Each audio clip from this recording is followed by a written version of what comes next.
Ms. Sanchez? I think that's why it's so imperative to incorporate further requirements in the statute itself to at least have a floor for requirements for the MOU, for certain confidentiality protections, and especially for incorporating in the language that mirrors the language that's currently in Welfare and Institutions Code to preclude the admissibility of information that's exchanged into evidence. Well,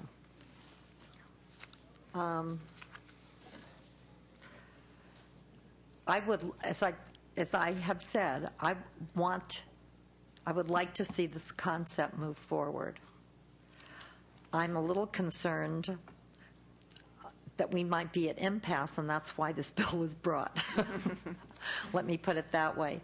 In which case, it might be better to have 58 versions and see what works. So I don't really know how to proceed on this today. Well, what is it that you're asking that you want as an amendment? What is it that you're seeking? Well, the amendment that would remove the opposition, I think, is the suggested amendment on page 9? Or on page 4 or page 3.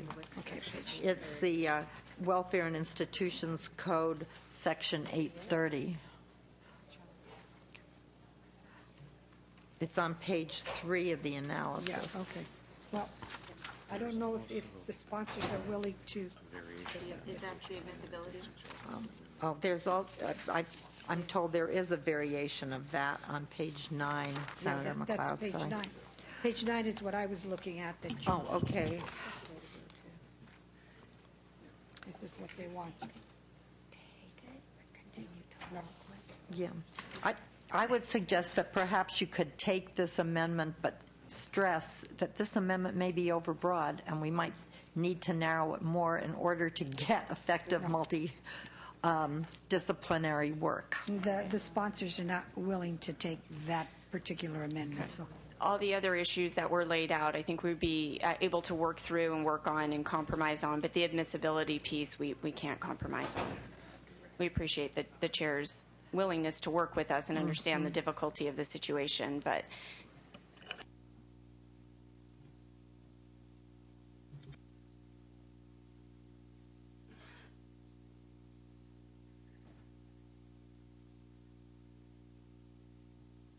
Okay. Well,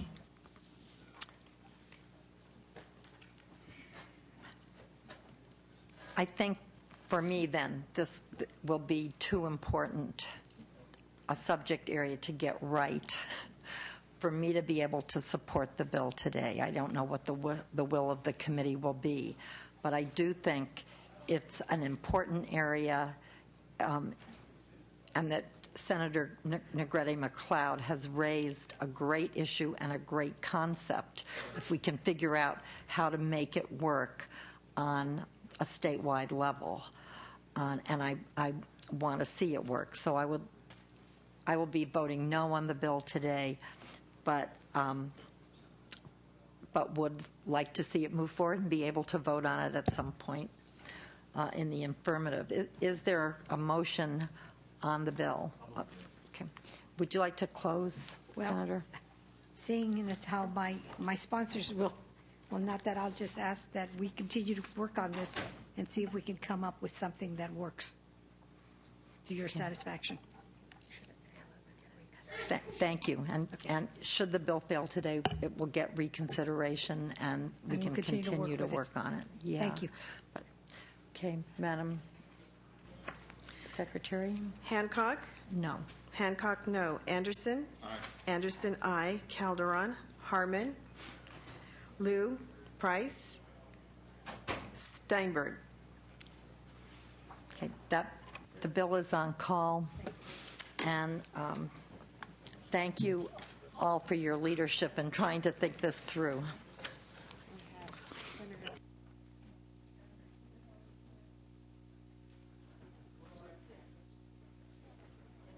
4:30, item 9.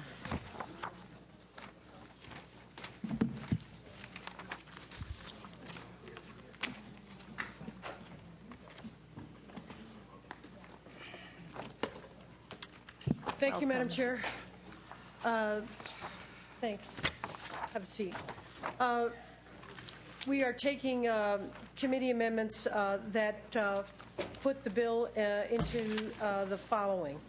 SB 430 clarifies that incidents of strangulation and/or suffocation can be charged as a traumatic condition under the Domestic Violence Statute Penal Code 273.5. Thank you for accepting the amendments. Recent research has confirmed that strangulation is one of the most lethal forms of violence in domestic violence and sexual assault cases. In many cases, the lack of physical evidence caused the criminal justice system to treat choking cases as minor incidents, much like a slap to the face where only redness might appear. 29 states have now passed strangulation laws which provide clear legislative definitions of the violent, life-threatening assault that is strangulation. Domestic violence is a serious social, criminal, and civil justice issue in our state. It's time for California to send a clear message that strangulation is a serious crime. This bill is supported by the California District Attorneys Association, the police departments of Modesto, Anaheim, Ceres, Fresno, and numerous domestic violence organizations. I have with me today, among others, Gail Strack and Casey Gwynn, former city attorney of San Diego. They are both from the Family Justice Center Alliance, and other witnesses. I ask for your aye vote. Thank you very much. And I would note, I don't think there is any opposition to this bill, so testimony can be brief. Nancy O'Malley, District Attorney of Alameda County, and I urge your vote on this bill. Thank you, Senator Hancock. Casey Gwynn from the National Family Justice Center Alliance. We obviously urge your support. And just want to say very briefly, this is a crucial bill for us to provide a tool without creating a new criminal offense, to provide guidance to prosecutors and law enforcement in the state of California on a crime that kills an enormous number of women. 10% of the women killed every year in this country are strangled. The vast majority of women that are strangled and survive ultimately become at much greater risk for dying. When a woman has been strangled by an intimate partner, she's 700% more likely to experience an attempted murder later in her life from that relationship, and she's 800% more likely to be murdered by that partner who previously strangled or, quote, choked her, as sometimes victims refer to this offense. So this tool for us is going to be a life-saving measure in the state of California, and we appreciate your support. Thank you. Hi, Madam Chair. I'm Heather Minton with the California Partnership to End Domestic Violence. We're the statewide coalition of domestic violence service providers and shelters. And in keeping with your sentiment that these comments should be brief, I would just like to say that we support this bill, and we're very glad that the author and the sponsors have brought it forward. Thank you. Thank you. My name is Gail Strack. Good morning. My name is Gail Strack, and it's an honor for me to be here. I feel like it's been 16 years in the making to address this law. I'm asking for your support on behalf of two teenagers who died in 1995 and really led us to this discovery. Cassandra Stewart and Tamara Smith. They were 18 and 16 years old. And I believe if we had this law then, both of those teenagers would be alive today. So this is really a life-saving measure. Thank you for your support. Thank you. Marty Veronica, on behalf of the California District Attorneys Association, we're in support of this measure as amended. Thank you. Thank you. Others in support? Elena Perez with the California National Organization for Women in Support. Thank you. Are there speakers in opposition to the bill? Seeing and hearing none, questions or comments from members of the committee? The bill has been moved as amended to appropriations. Go for it. Would you like to close? I would ask for your aye Kehoe? vote, members, and thanks again to the committee and to the chair for the time you've taken with my sponsors and your thoughtful consideration of how to make the bill better. Thank you, and they appreciated working with you very much, all of you. Thank you. Thank you. And your staff, Senator Kehoe. Secretary, please open the roll. Hancock. Aye. Hancock, aye. Anderson. Calderon. Harmon. Liu. Price. Price, aye. Steinberg. That bill is on call. Thank you, Madam Chair. Thank you very much. Senator Simitian is here for item number 12, SB 14.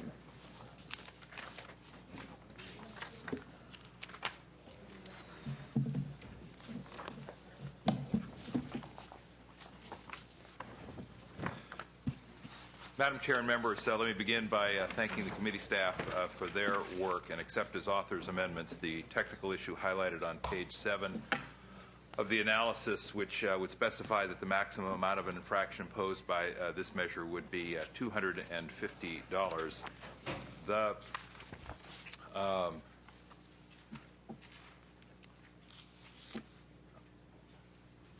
I guess, Madam Chair, this is one of those everything old is new again conversations. Back in 2004, I brought a similar measure to the legislature dealing with the abuse of DXM, dextromethorphan, which is the ingredient commonly found in many cold and cough medications. Wonderful products, appropriate use, very helpful to all of us, but subject to substantial abuse when some consumers, and we're particularly concerned about minors in this case, purchase and consume large quantities of products containing DXM in order to get high. And when that is done, it causes hallucinations, loss of motor control, dissociative out-of-body sensations similar to PCP, and at high doses it can also be a central nervous system depressant. The struggle we had 4 years ago, actually there were a couple of struggles we had, 7 years ago, there were a couple of elements to that struggle. The first is no one knew what we were talking about. And I discovered as I talked with colleagues that when we used phrases like triple C or robo-tripping, all of which were new to me at the time, that colleagues said, I have no idea what you're talking about, and if I haven't heard about it, it's probably not a problem, which is why we have someone here today who can speak to you about the scope of the problem. How did I hear about it? The issue was brought to my attention by 2 Palo Alto police officers who had worked with students in the community where I live and have my district office, and who had had some very harrowing first-hand experiences. The question I asked myself at the time, this is the question we always ask, is, all right, is this an isolated, anecdotal set of circumstances, or is there in fact a significant and widespread problem? And what I discovered very quickly, both online and in the research, is it was a significant and widespread problem. That being said, there was not yet enough awareness here to move the bill forward. I think that's changed. That being said, we had opposition at the time from folks who were not yet ready to support the bill. That has definitely changed. And that being said, in fairness, I think the bill was not as well crafted 7 years ago as it is today to address some of the legitimate concerns that folks have brought to our attention. 7 years later, I think the problem is undeniable.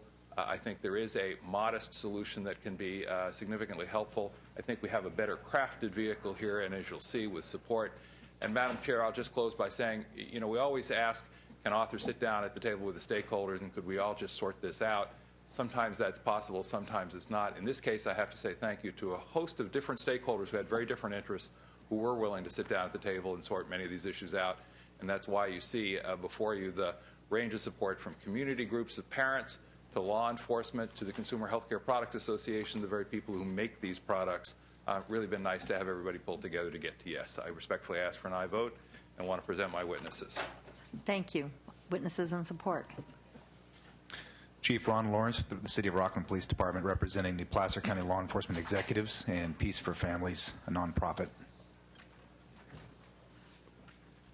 Dr. Thomas C. Kearney, Managing Director of the San Francisco Division of the California Poison Control System and Professor of Clinical Pharmacy at UCSF School of Pharmacy. And I guess at this time, do I offer...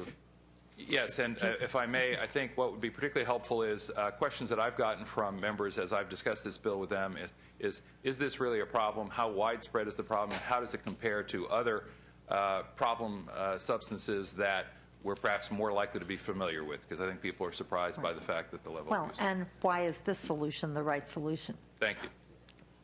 I can offer a perspective on the problem. Thank you. I'm here to talk to you about the ongoing problem of teenage dextromethorphan abuse from my experience as a toxicologist and managing director of the San Francisco Division of the California Poison Control System. The California Poison Control System, as you may know, is a 24-hour emergency hotline service available to all California residents and receive about 1,000 calls a day from the public as well as healthcare professionals. We've been monitoring this for some time, and back in 1999, dextromethorphan-related abuse calls to us only accounted for 3% of the total abuse calls in minors or individuals less than 18 years of age. However, abuse of dextromethorphan-containing products has been and sustained this, remarkably, as the most commonly abused substances reported to us since 2003, accounting anywhere from 18 to 28% of all reported abuse calls each year in minors. And intentionally taking high doses of dextromethorphan containing over-the-counter cough and cold products, by the way, that's what its use is as a cough suppressant, for psychoactive purposes may lead to serious health events for many reasons, including, as Senator Simitian mentioned, it mimics the effects of a notorious hallucinogen, PCP, or phencyclidine, causing hallucinations and seizures. It can also be responsible for serious life-threatening drug-drug interactions, particularly when taken by patients that are on other antidepressant medications. But even more ominous is the risk of delayed liver failure if excessive amounts of OTC-containing dextromethorphan products that also have another hidden ingredient, acetaminophen, the active ingredient Tylenol, are inadvertently taken.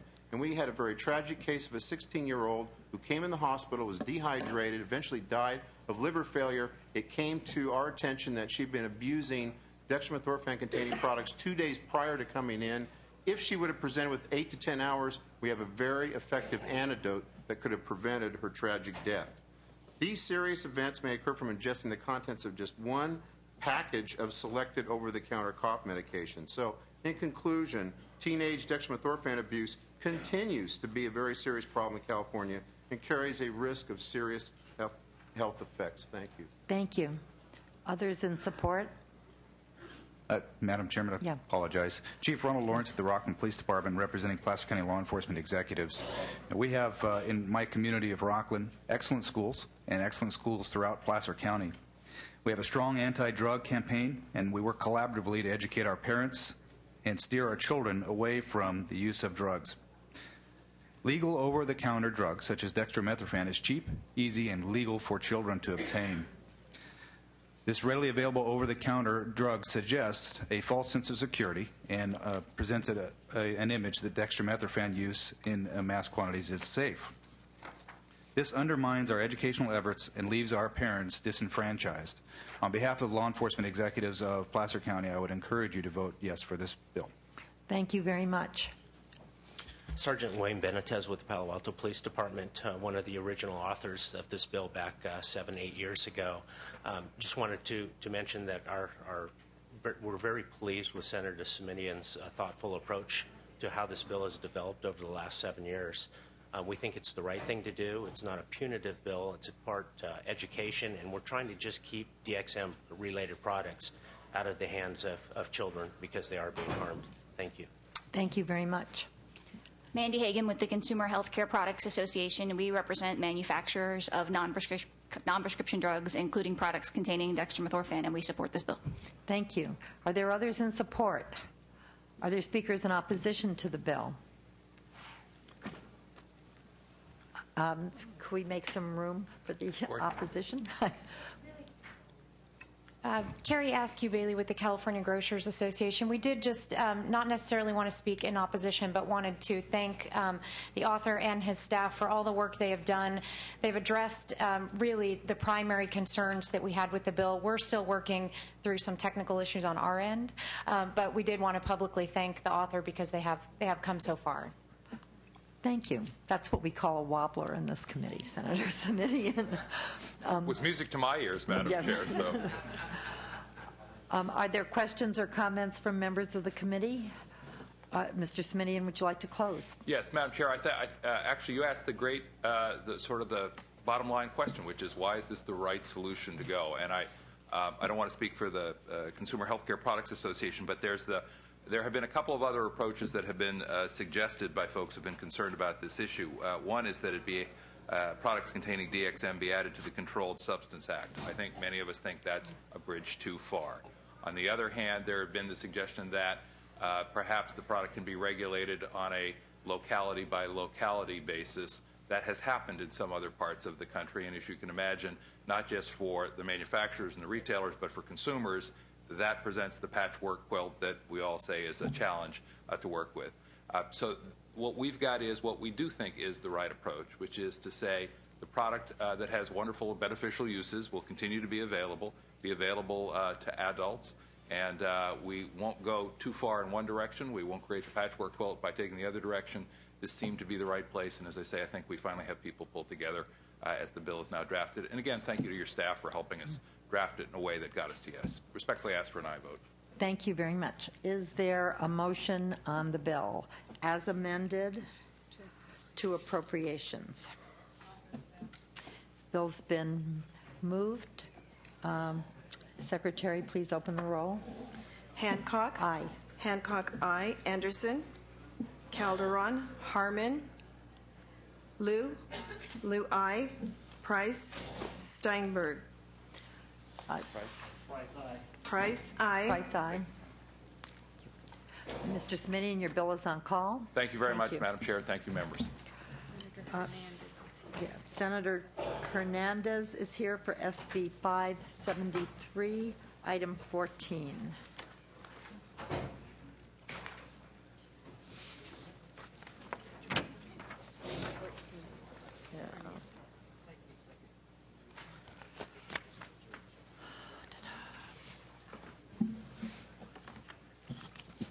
Welcome to the committee, Senator. Good morning.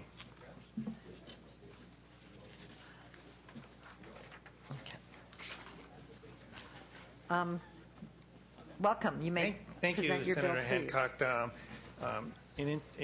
I introduced this bill in wake of discussions with representatives from the California Association of Highway Patrol. This issue is about privacy and protecting peace officers' personnel records and personal information from unnecessary exposure. Existing law allows for a grand jury, district attorney, or the Attorney General's office to obtain information on the peace officers' personal records, no matter the type of investigation or proceedings.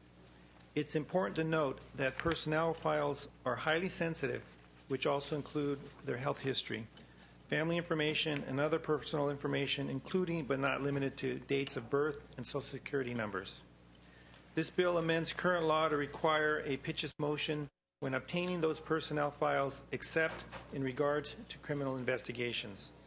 Without a pitches motion, counsel could seek access to personal records in search of anything.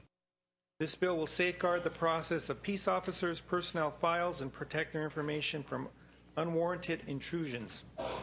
I understand the committee has raised various issues with the bill. Therefore, I have brought with me Aaron Reed, advocate for the California Association of Highway Patrolmen, and Tony Santana, Chief Counsel for the California Association of Highway Patrolmen, to further explain the need of the bill. And I respectfully ask for your aye vote, Madam Chair and members. Thank you.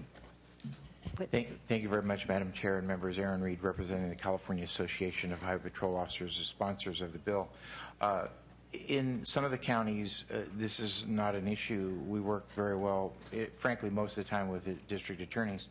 For example, San Francisco, their policies reflect this.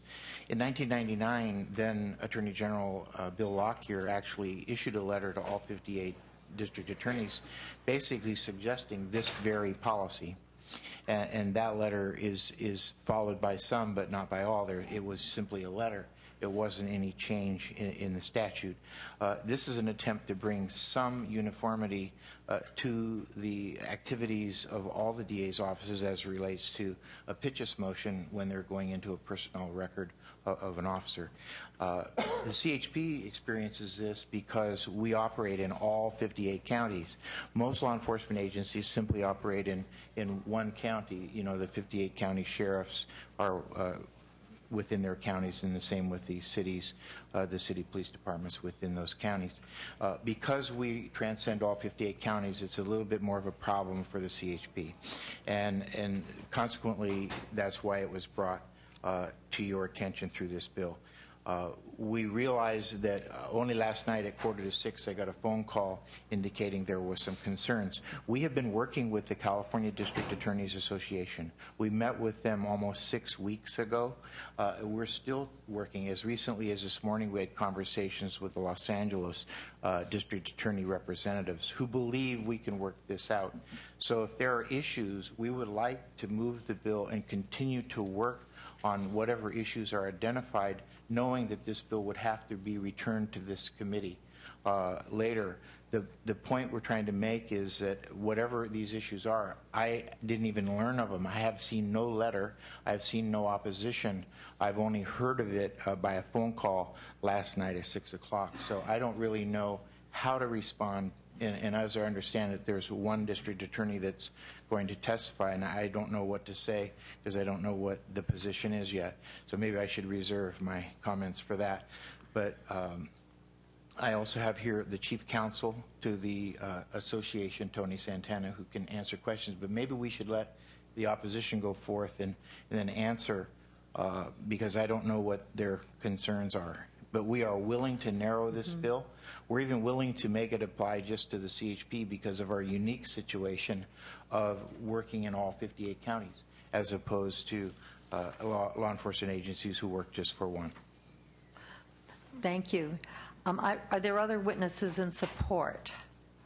Okay, and I should probably clarify that it was indeed my staff that called you, Mr. Reed.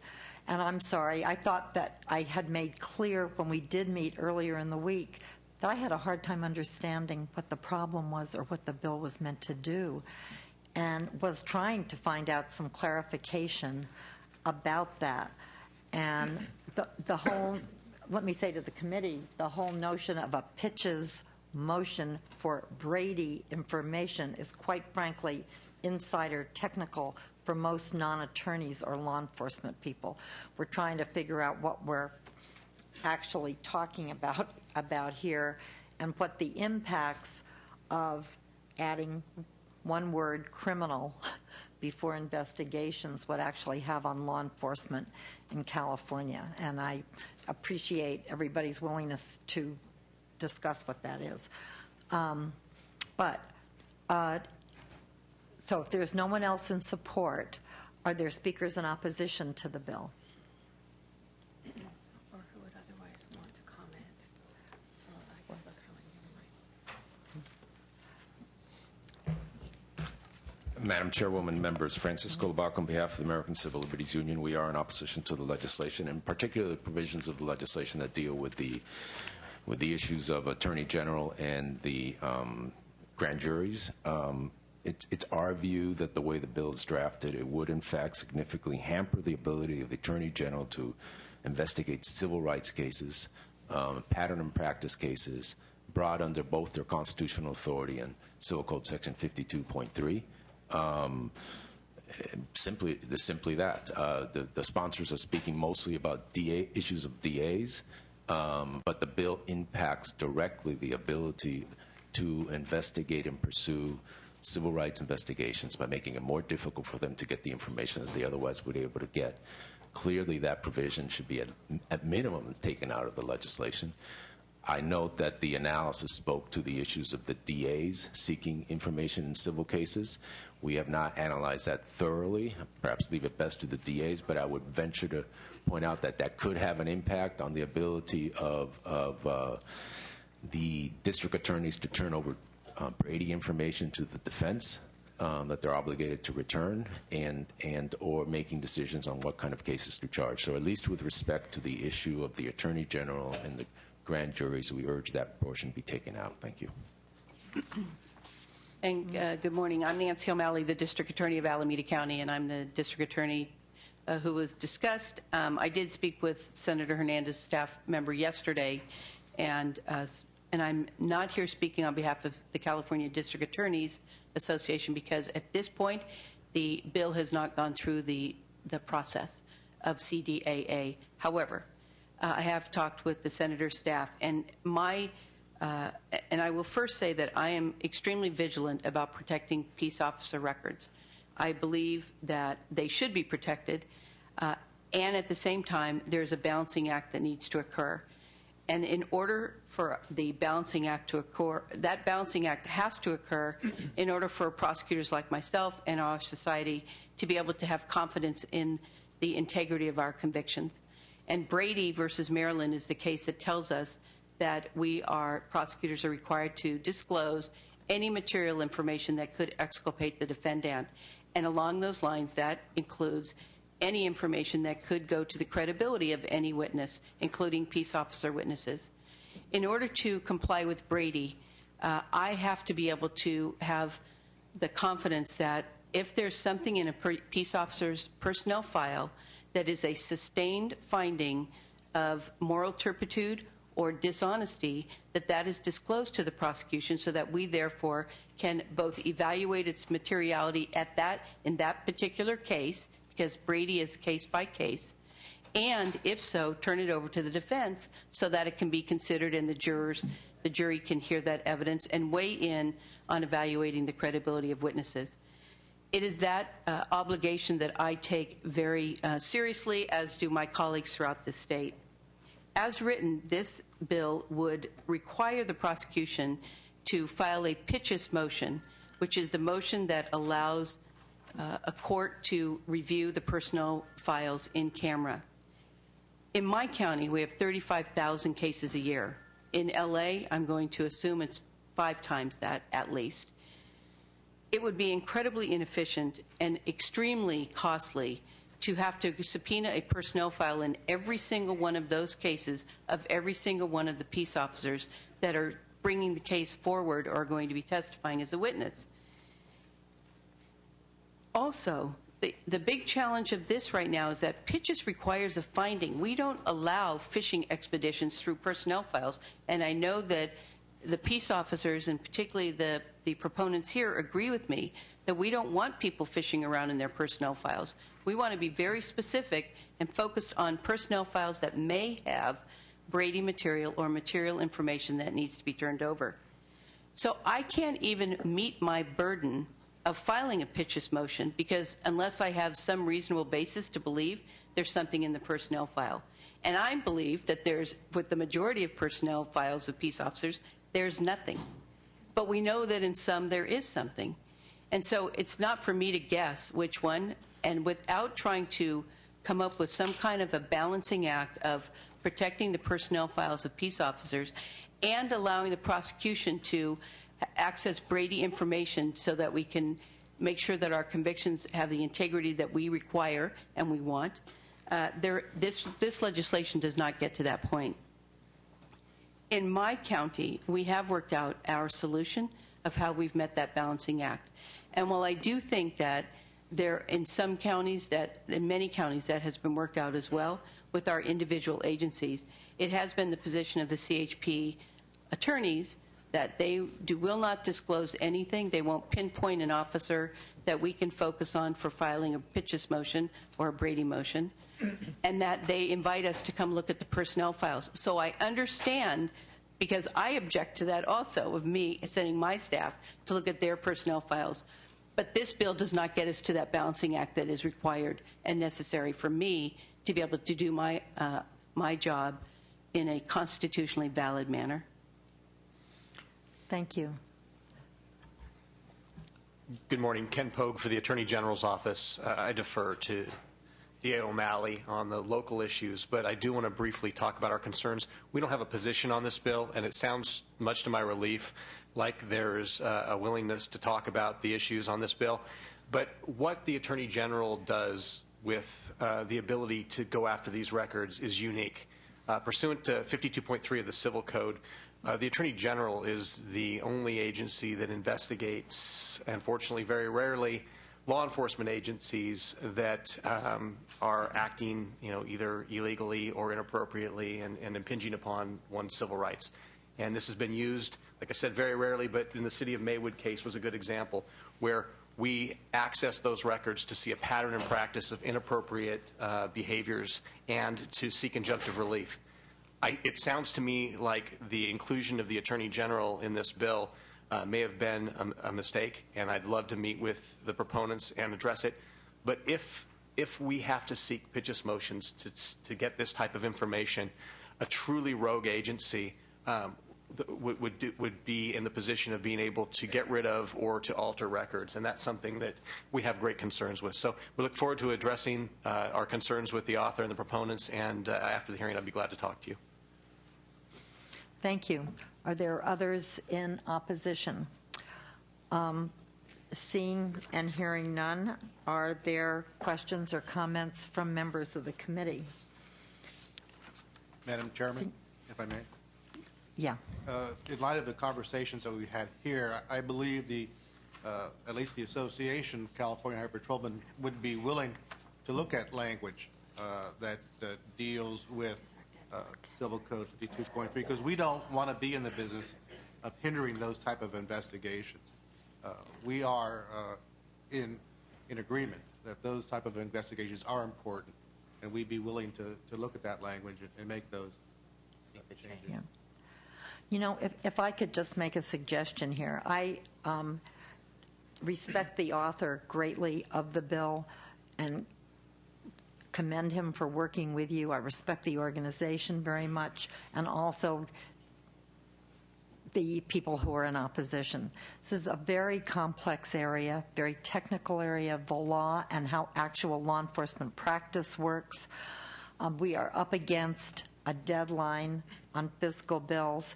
I would like very much to work on this bill for the duration of the year and see if we can have something developed for January that, like the cough medicine bill that Mr. Simidian brought to us just now. It was 7 years in the making. Hopefully this wouldn't be that long. But by the time you have all the stakeholders in agreement, you can move forward in a much more positive way. And would look forward, really, to working with all the stakeholders if that would be agreeable. Sure, that'd be fine. Okay. Thank you. Thank you all very, very much. I appreciate it. Senator Hadley, and then Senator right now. Thank you. Spoken like a statesperson, Senator Hernandez. Thank you very much. Pavley is here for item number 15, SB 586.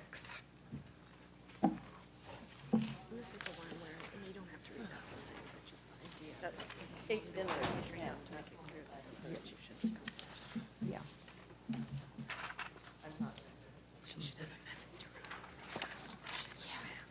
Yeah.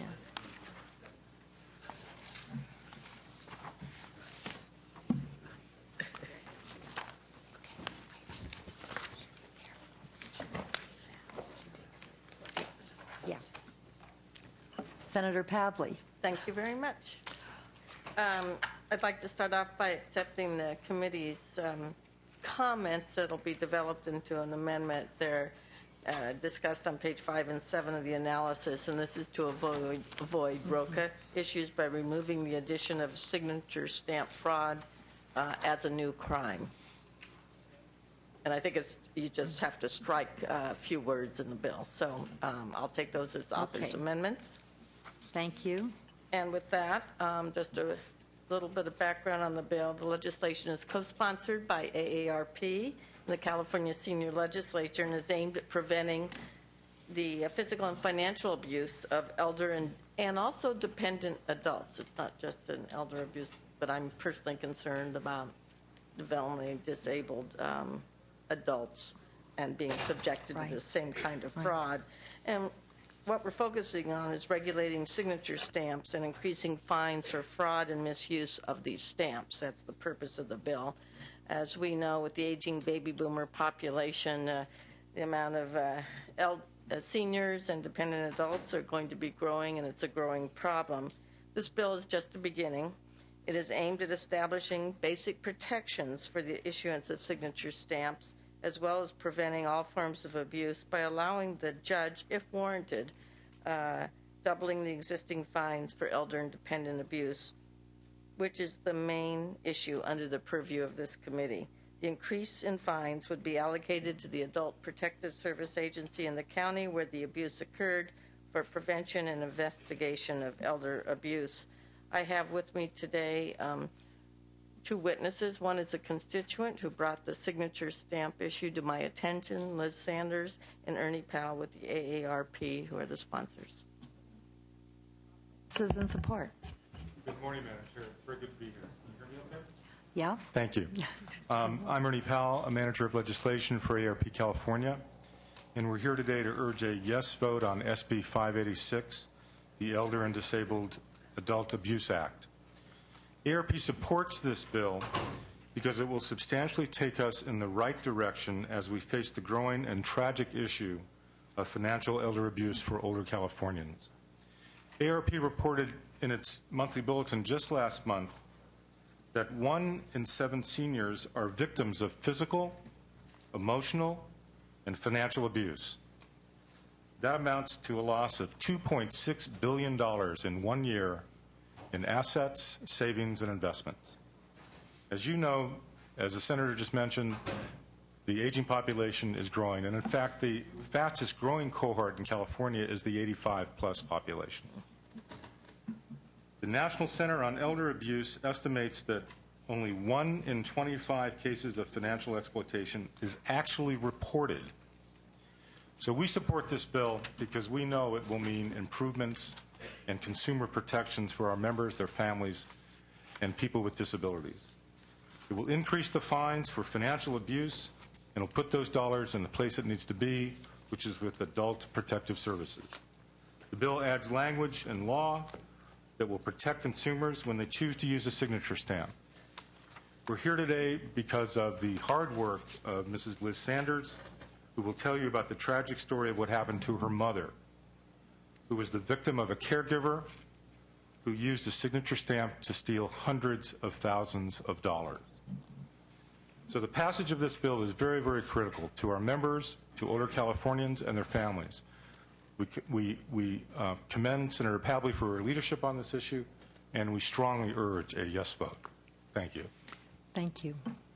Hi, my name is Liz Sanders, and I'm here today to support SB 586, which addresses the fraudulent use of signature stamps and will impose... You will need to pull the microphone a little bit closer. Okay. Yeah. Can you hear me? Okay. Yes. No. Unfortunately, my mother was a victim of financial abuse. Her caregiver stole over $750,000 with the use of a $19.99 signature stamp from Staples within weeks. Her health deteriorated from poor care and nutrition. Helen Wolford had left her with no lights or telephone, only to return to find the police waiting. The current elder abuse laws are just not sufficient in keeping up with the rampant increase in the crimes against our seniors. There are over 6.5 million seniors in California, and from my personal experience, law enforcement is overwhelmed with these cases. As I've gone through the legal process of conviction, sentencing, restitution, it is clear that the Adult Protection Services will benefit from the increase in proposed fines. Each step in the chain of events should have had full punishment enforced. The agency that placed Helen Wolford in a senior's home knowing that she had been arrested and convicted 6 times for prostitution and served time in state prison. If they had done a more thorough check, they would have also seen a second-degree robbery conviction. The bank who accepted a signature card with just using the stamp and allowed Ms. Wolford to write a $300,000 and a $100,000 within weeks, emptying a brand new account. The department stores that accepted a fax letter, again, she just faxed a letter, stamped it, faxed it over to Neiman Marcus and Saks Fifth Avenue, and proceeded to spend over $80,000 on accounts that were dormant. The car company who sold a Mercedes that Helen Wolford bought with my mother's money, knowing that it was acquired with stolen money, they sold the car within 24 hours of finding out. Would the perpetrator, Helen Wolford, have committed all of the above crimes against my mother? I will never know, but perhaps the fines introduced in this bill would have been some roadblocks. Even so, every dime that goes to Adult Protection Services from these fines will help and protect one more person from having their life destroyed. Elder financial abuse isn't a problem that will go away, or it will not affect all of us, where we can just say, it's never going to happen to me. We're all going to get old sooner or later. Personally, I'll be there sooner, and I want to have every precaution taken to protect me and my loved ones. We've made so many great laws to protect our children from abuse and predators, and we must do the same for senior citizens. There's so much to do, but this is a necessary step in the right direction. I really want to thank AARP for their support, Senator Pavlik for listening to my story in the first place, also Senator Price for introducing SB 411, which I was here to testify for, and obviously all of you in the committee. Thank you. Thank you very much. Thank you, Madam Chair and members. Kathy Sunderling with the County Welfare Directors Association. We're also in support of the legislation. As you know, we represent the Adult Protective Services programs, which have been historically underfunded. The Adult Protective Services receives $55 million general fund each year statewide to investigate and respond to abuse and neglect reports. We often tell you that the child welfare system is underfunded, and there's well over $1 billion in that system to do the same types of services. So we're just grateful for this bill to be brought forward, for some additional resources to potentially be brought into the system to respond to these cases that happen all too often. Thanks. Thank you. Nicole Wertelman on behalf of the Ventura County Board of Supervisors, also in support. Thank you. Others in support? Are there speakers in opposition to the bill? Wait, another.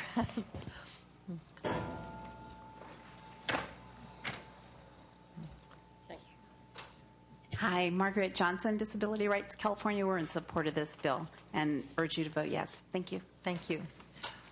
Speakers in opposition?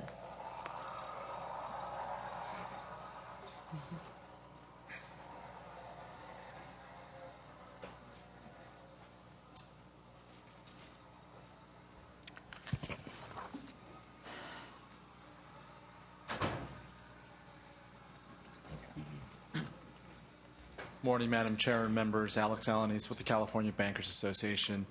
We empathize with the story that's been explained here and the author's attempt to rectify what had been a very bad crime.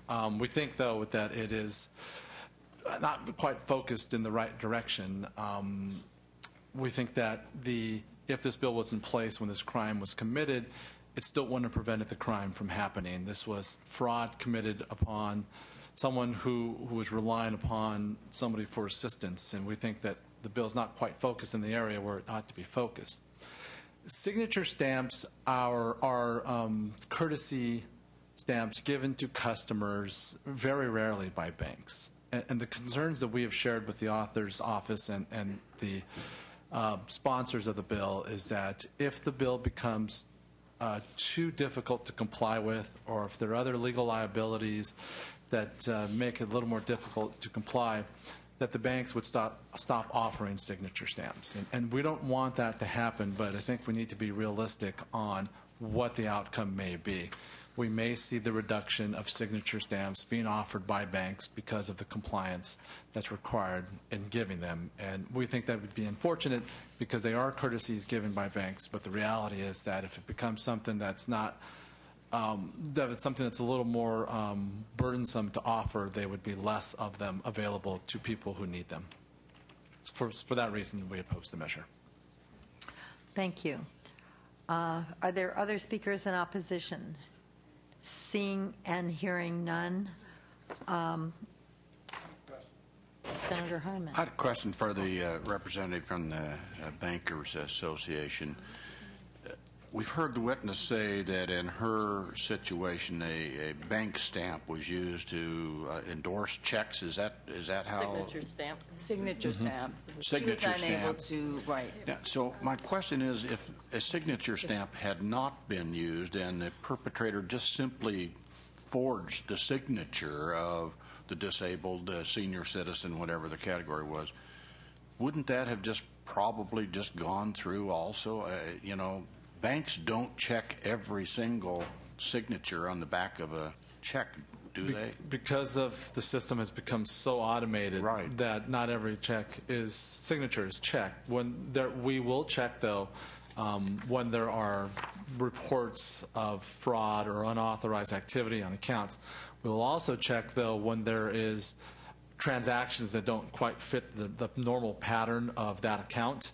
And so for purposes of trying to get in front of what could have been fraud, they will go back and look at signatures. And so, yes, unfortunately, there could have been an instance in which there was forgery, and the fraud could have still been committed. I'm going to ask the same question of Senator Pavley in just a moment, but I'll ask you the question first. How common or frequently have you seen this type of activity, the misuse of bank signature stamps in your industry?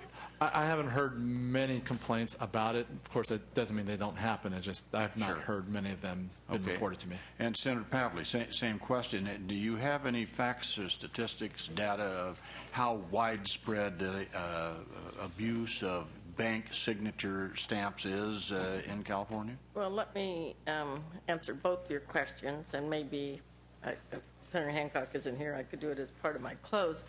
But there's an estimated 30,000 signature stamps out there. What problem is, it's not really been a crime that's been separated and listed as a specific problem.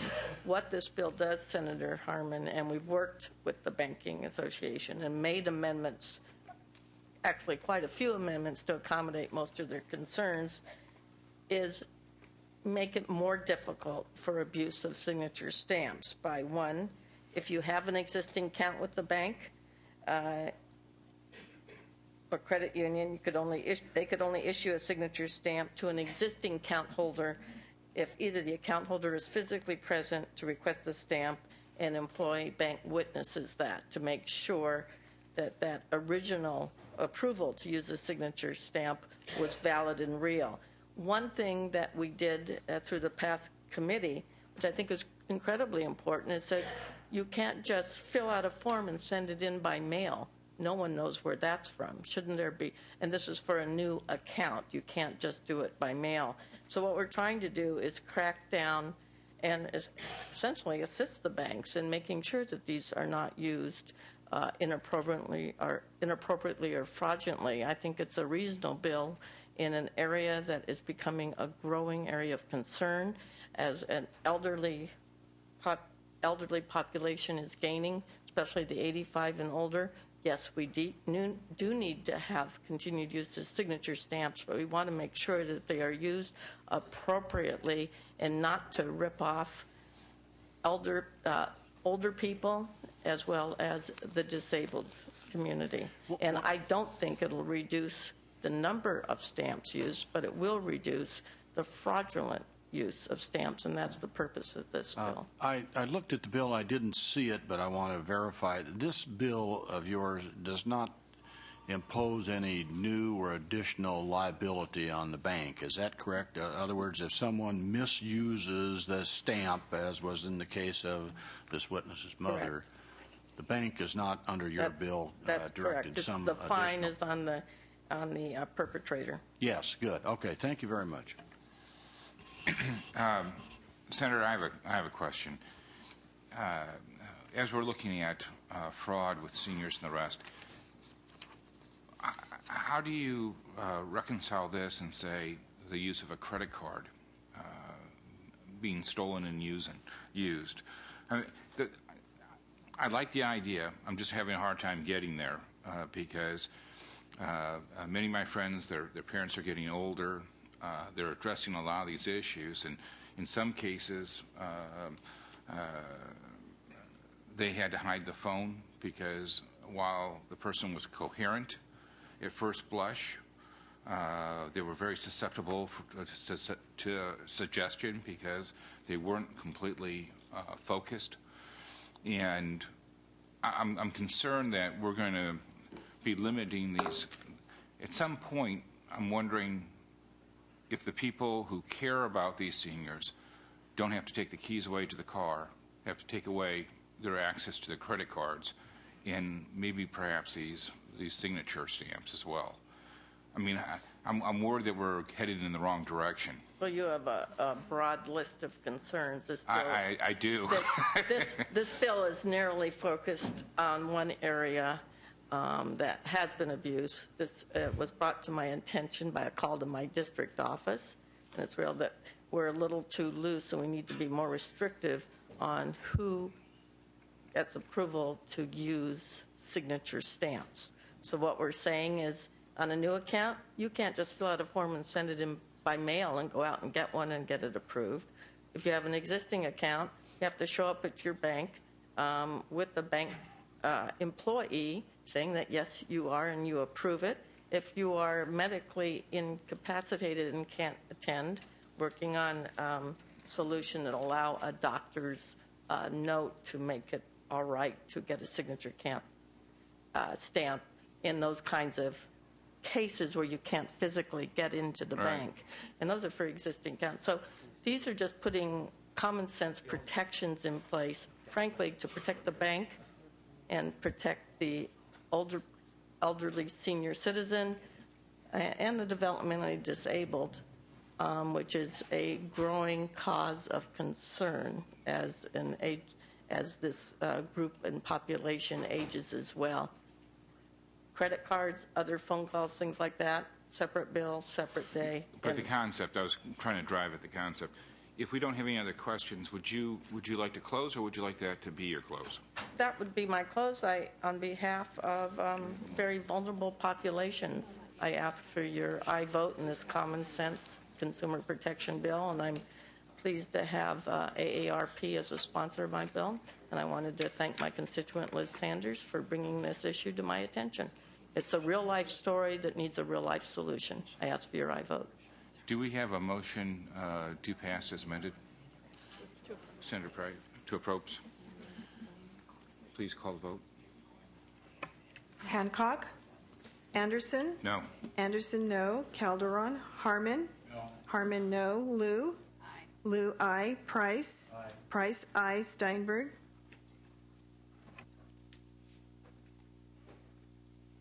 The bill's on call. Thank you. Thank you.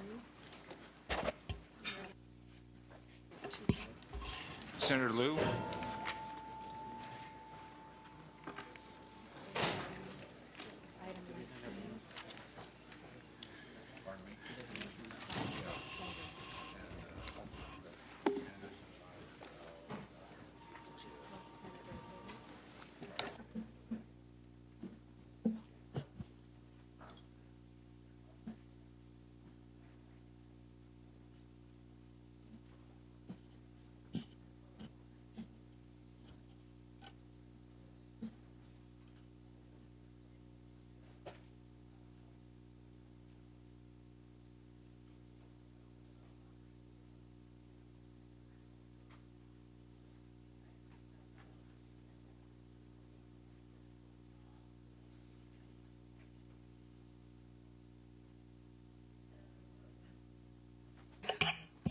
Welcome to the committee. Thank you.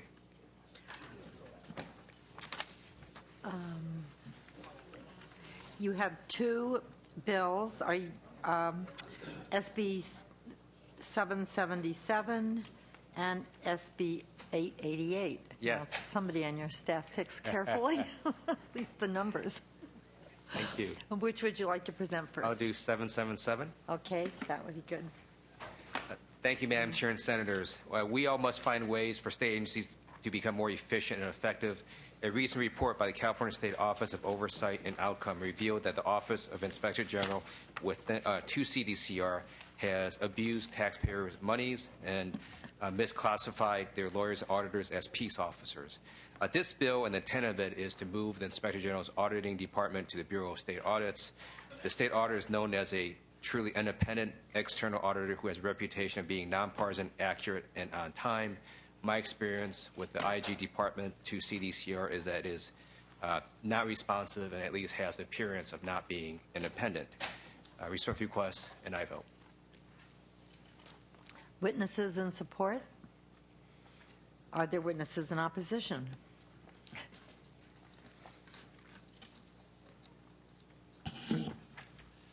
Good morning, Madam Chairwoman and members of the committee. Bruce Monfrost, Acting Inspector General, Office of the Inspector General. I believe this bill is closely related to the provisions of SB 490, Madam Chairwoman's bill. I would note for the record that the OIG currently has a very well-trained, well-experienced audit staff in place to perform the functions that are contemplated by this bill. I believe that the record of our audit team, as evidenced by the numerous audit reports that we have issued, demonstrates that the office is in fact responsive, objective, and very professional in its dealings. That said, I believe the discussion that will be had with respect to SB 490 and the contemplated missions of the OIG under that bill are going to have a great impact upon the OIG's position with respect to this bill as well. Thank you. Are there speakers, additional speakers in opposition? Seeing and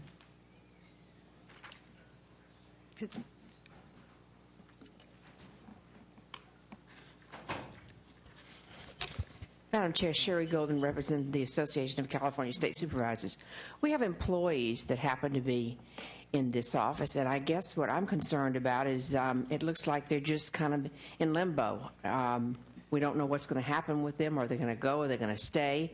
And I just think we'd like to bring that up to the committee's so that knowledge, so they would know that, so that we don't have these concerns. We just don't know what's going to happen. This bill's kind of vague, and we just like to ensure that somehow folks that are there, if we're going to make transfers or do things with agencies that are existing and transfer them over to other agencies, that somehow these people know what's going on with their lives and that we can take care of their concerns. Thank you. Thank you. No, Senator Liu, Sure. if you'd like to comment on that. Yeah, that certainly is the intent, but we're not going to classify auditors as peace officers. Are there questions or comments from members of the committee? Okay. The bill has been moved. The chair will be voting aye on the bill. Thank you for conforming the bill to a bill that I have also dealing with the Office of the Inspector General.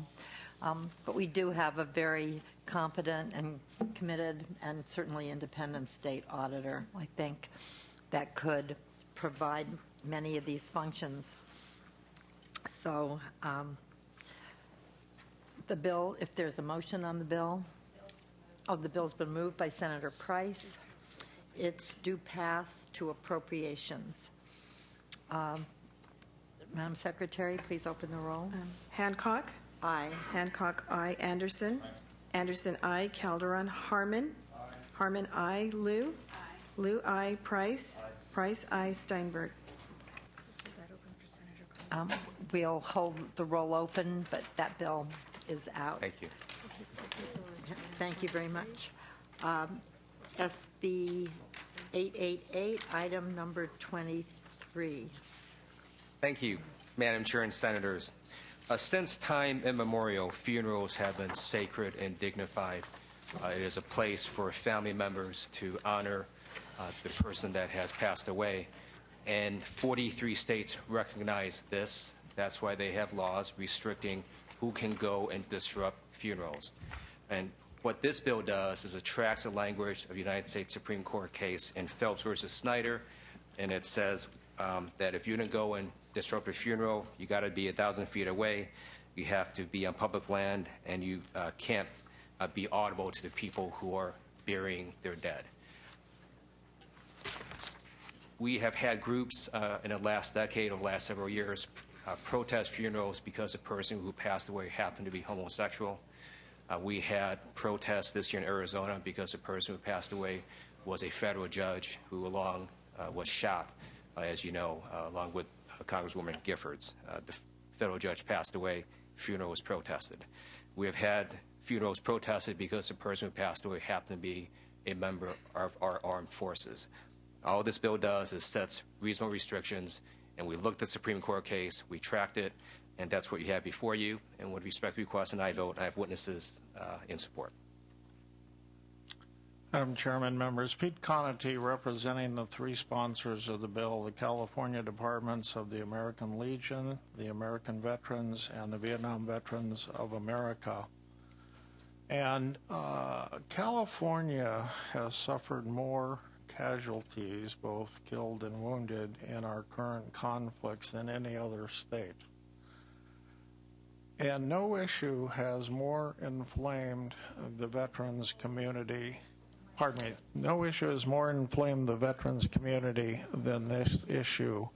However, veterans groups get it. We understand the First Amendment challenges because we are the ones that are sacrificing so that we can all enjoy our First Amendment rights. According to the Veterans of Foreign Wars magazine, there are 46 states who have adopted reasonable restrictions on these kinds of protests at these funerals. So we're certainly not being the leader in this area. So on behalf of the 2 million veterans in the state of California, I respectfully request your aye vote. We want to thank Senator Ted Lieu for bringing this bill forward. Madam Chair and Senators, I'm Jim Votes. On behalf of my clients, the Deputy Sheriff's Associations from both Orange County and Sacramento County, the Los Angeles County Professional Peace Officers Association, the Police Officer Associations from both Long Beach and Santa Ana, and the California Fraternal Order of Police. And for purposes of support for this legislation, I'm also representing Tim Yarian's clients today, the Association for Los Angeles Deputy Sheriffs, the Los Angeles Police Protective League, the Riverside County Sheriff's Association, and the Los Angeles Probation Local 685. Madam Chair and Senators, we believe that this should be a common sense issue, but all too often that's not working. So that's why we think this legislation is necessary. This will be a great assist for law enforcement to provide the atmosphere for families and friends to properly grieve the loss of their loved one. We would encourage your aye vote. Madam Chair and Senators, I'm President Ron Cottingham, President of the Peace Officers Research Association of California, here to represent our 62,000 members from over 890 public safety associations.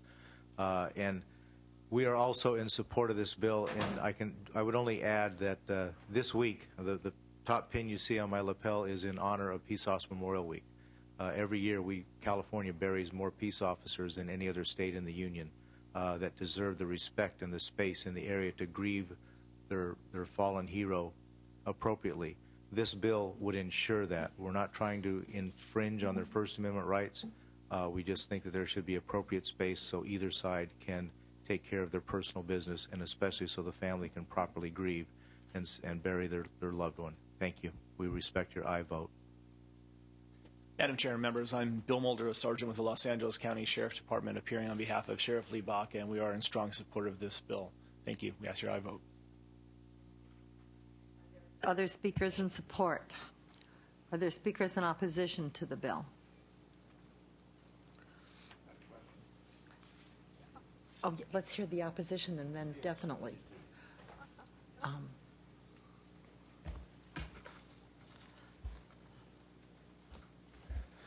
Madam Chairwoman and members, Francisco Baca on behalf of the American Civil Liberties Union. We regretfully must oppose the legislation. As the good senator indicated, it appears to be in response to this Phelps individual, and we concur that his views are particularly offensive and hateful. However, free speech and the right to protest peacefully extends to all, however unpopular and distasteful it may be. My understanding is that this group deliberately comes to jurisdictions that enact statutes such as this in order to challenge them. And I would caution the committee and not to give these folks a platform under which they could bring a challenge. And if, in fact, they come or somebody else wants to bring a challenge to this particular bill as it comes before your committee, I think they would stand a particularly good chance of prevailing. The bill does raise, in our view, significant free speech concerns. Number one, peaceful picketing should never be made a crime, period. Number two, as your analysis goes into great detail, there's a series of standards by which the First Amendment right to protest is analyzed. Number one being the issue of whether the bill, the legislation is content-based or content-neutral.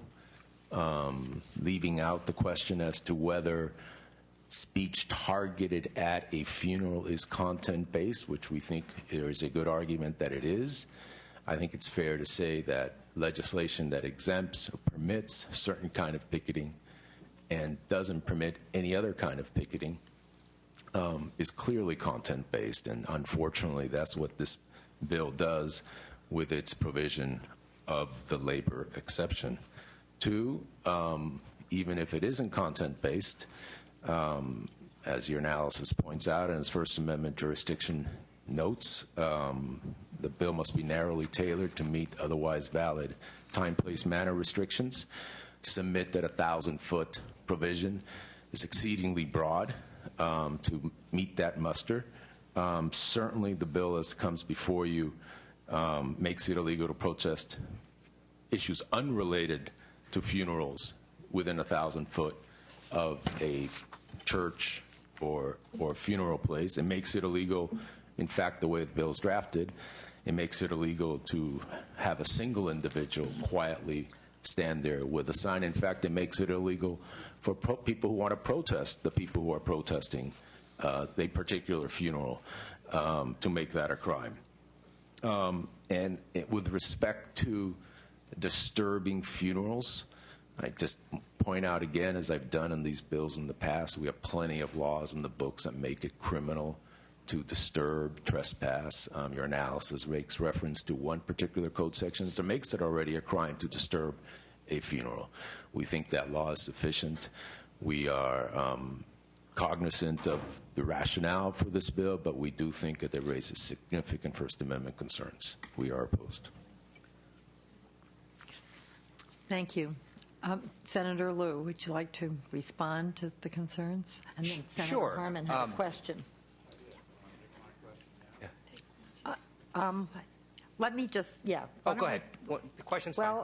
But then maybe you could respond to Senator Harman's question, too. Oh, that's fine. Yeah, go ahead. Looks like you got me, I guess. What about the constitutional issue? Senator Liu, you're an attorney. Will this, particularly, I look at this as not content directed, but really directed at placement, and it's the 1,000-foot restriction. Will that withstand constitutional challenge? And then sort of a follow-up question to the one witness that said that 46 other states have somewhat similar laws. Have they withstood constitutional challenge, if there has been any? Have any opinion on those? I do. I believe it is constitutional. I just have to say that, well, first of all, I am happy to work with the ACLU to try to make this bill better in their eyes. But if they do take the position that the laws in the 43 or 46 other states are unconstitutional, then I cannot work with them. So I don't know where they're coming from on that.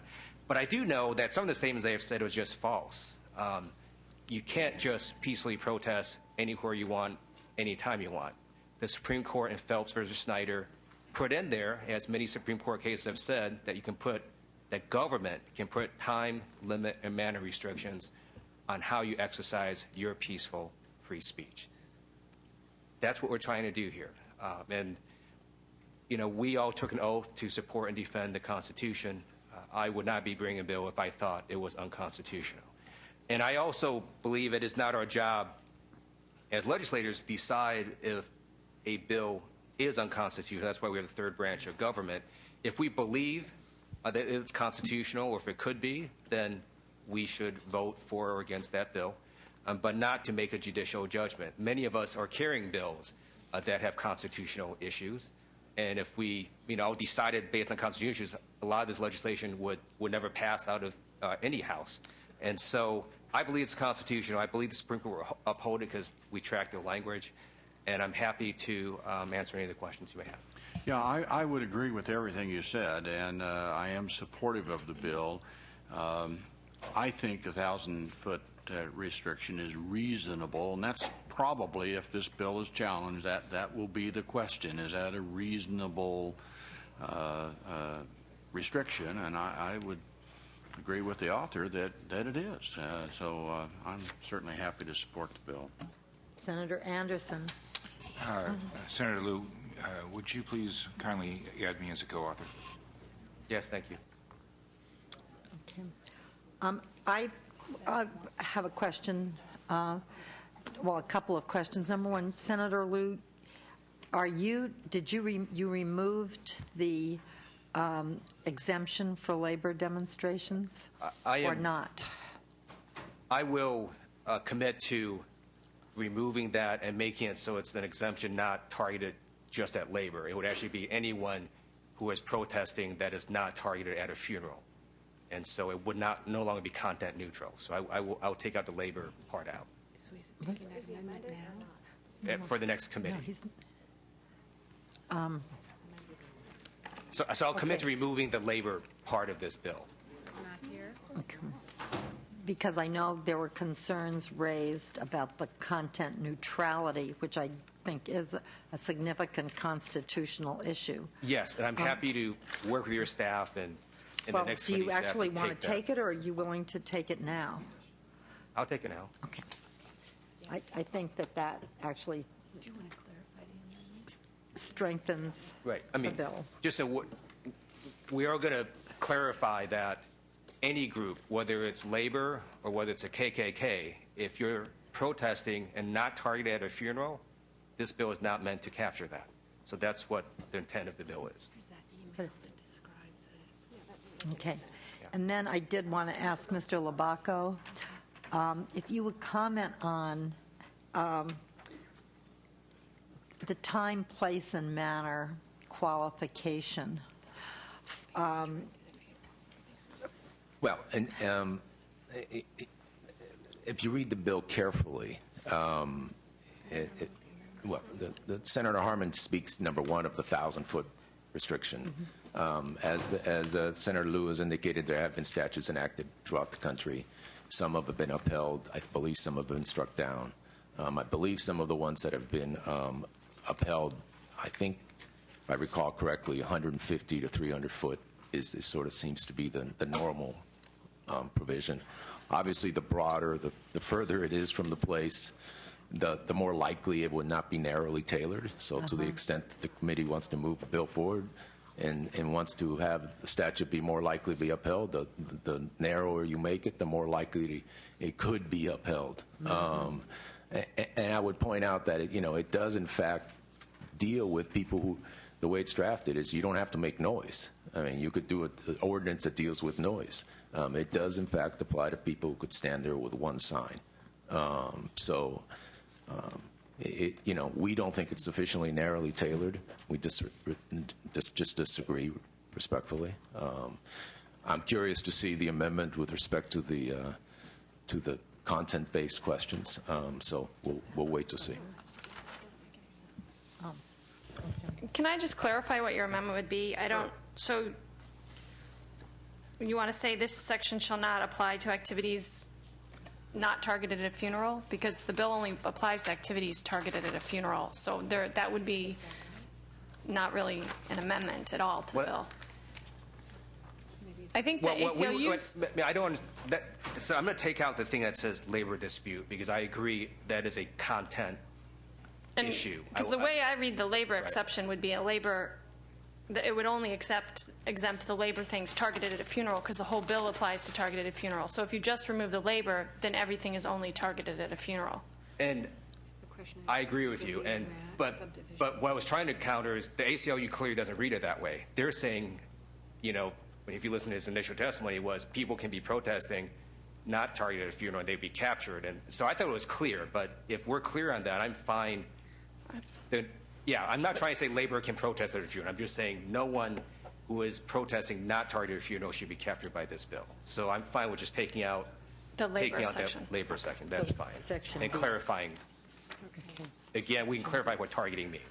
I had a follow-up question, Madam Chair, if I could. Yes, absolutely. Yeah, Senator Liu, would you please take a look at the bill on page 2, line 19. This is the start of the bill. It says it is unlawful except on private property.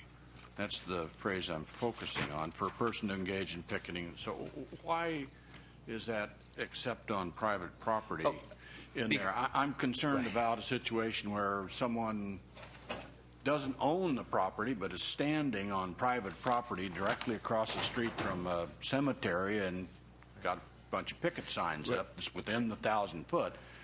Would that then exempt them and they can do that? Or even taking it further, what if they went on to the cemetery grounds? That's private property. Now they're trespassing now, and I suppose the owners of the cemetery might be able to get them as trespassers removed. But why do we have that in there? Well, because the intent is that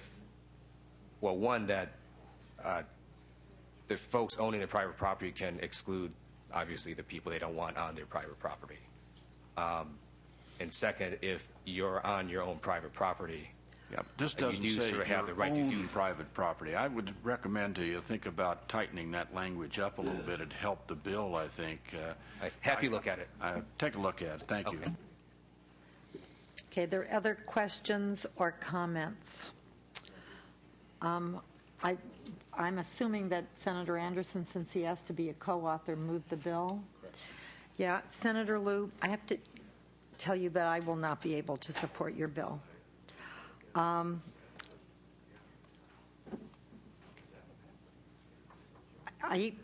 believe that the First Amendment of the Constitution just does allow peaceful picketing.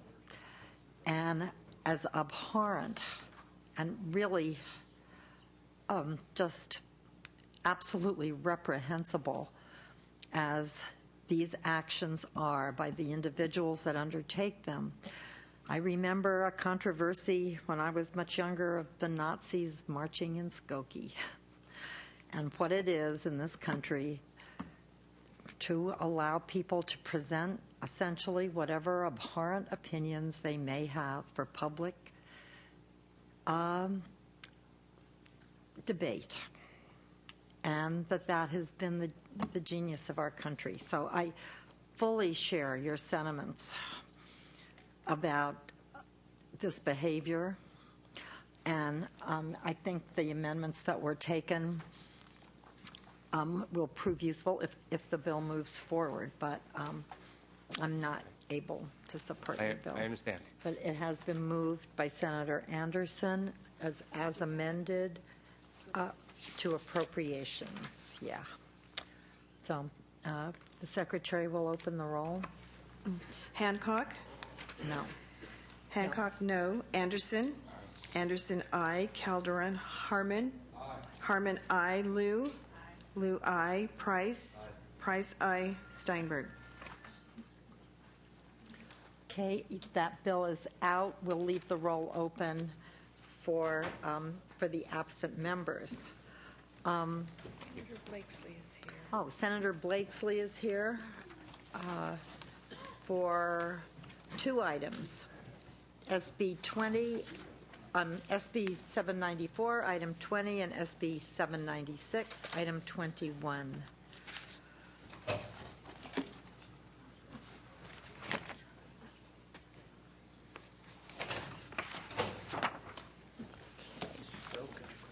Madam Chair, with your permission, I'll start with SB 796. Oh, item 21. Item 21. 796. Okay. You'll start with item 21 then, not, okay. Great. Thank you, Madam Chair, members of the committee. SB 796 improves the rehabilitation environment in our state hospitals by making it a misdemeanor for persons to smuggle in certain contraband items to patients. I'd like to thank the committee staff for working with my office to help clarify the intent and narrow the bill to identify just those contraband items that are of greatest concern. Currently, contraband items covered by this bill are being smuggled into the mental health hospitals and are being used as currency by patients. The three items covered by this bill include wireless communication devices, tobacco products, and cash in excess of approved amounts. This currency can be used to create a dangerous situation for staff and patients alike. For example, malingering patients may prey on less functioning patients by loaning cigarettes to be repaid at a later date. When less functioning patients cannot repay the cigarettes, they can be threatened, assaulted, or manipulated. CDCR facilities are facing similar problems. The committee heard and approved similar legislation, SB 26, by Senator Padilla, which creates a misdemeanor when a non-employee intends to deliver to an inmate a cell phone. In addition to visitors, SB 796 holds accountable staff for smuggling contraband into hospitals. SB 796 represents a common-sense solution to help curb the stream of contraband into the already dangerous working environment at the mental hospitals while providing less functioning patients that need treatment, a more secure setting, and a more stable environment to receive that treatment. I'm happy to accept, again, the proposed amendment and analysis to correct a alleged council drafting error. Thank you very much. Witnesses in support.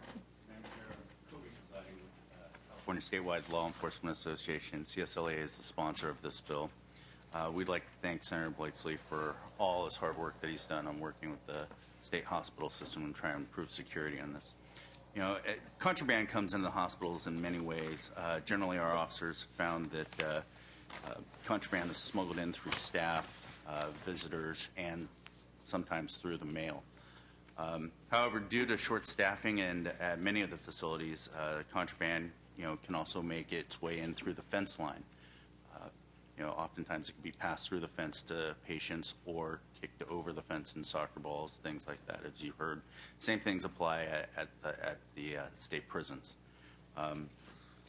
We have many instances where, as SB 26 dealt with cell phones in the state prison system, we have many instances where a person from, say, Pelican Bay could start off there at one part of the week, be transferred down to Napa State Hospital in another part of the week, and then where the security is not as stringent because of the mission of the hospital and because of the staffing problems, contraband does have a tendency to get its way in there a little more readily.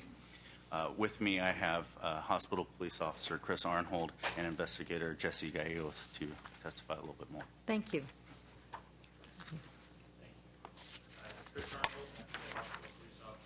I'd like to bring up July 21st, 2010. We had an incident with 5 individuals, 3 with shanks, improvised weaponry.